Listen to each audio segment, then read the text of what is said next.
তুমি কেমন আছো? তুই না কালকে আসবো? হ্যাঁ, আমি কালকে, যে আজকে তো 8 তারিখ।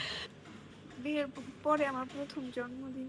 আমি কখনো ওইভাবে সেলিব্রেট করি নাই।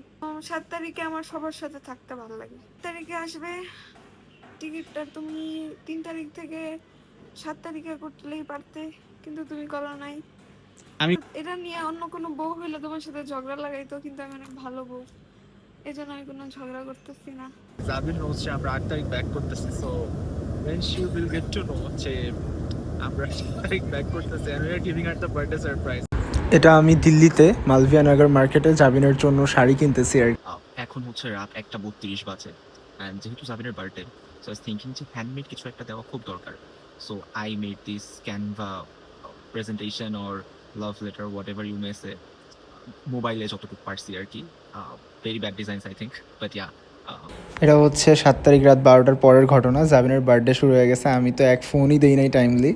তার উপর হচ্ছে পরে ফোন দিছি এবং ফোন দিয়ে হচ্ছে যা তা কথাবার্তা বলতেছি, কিন্তু বার্থডে উইশ করতেছি না। 7 তারিখের সকালবেলা আমি তখনও দিল্লিতে, জাবিন জানে 8 তারিখ ব্যাক করতেছি, ও মেডিকেলে যাচ্ছে, কিন্তু ওর মন ভীষণ খারাপ। আমরা এখন এয়ারপোর্টে আছি and হয়তো আর 2 ঘন্টা বা 3 ঘন্টার মতো লাগতে পারে and she will get the biggest surprise of her life. আমি এখন ঢাকা এয়ারপোর্টে চলে আসছি, বাট সাবিন জানে যে আমি এখনো ইন্ডিয়াতে, ঠিক আছে? Sabin has no fucking clue যে I am in বাংলাদেশ, ঠিক আছে? This is gonna be a fucking big surprise. David, David, খোলসা না তুমি আইছো তো না। তারপর তুমি কেমন আছো?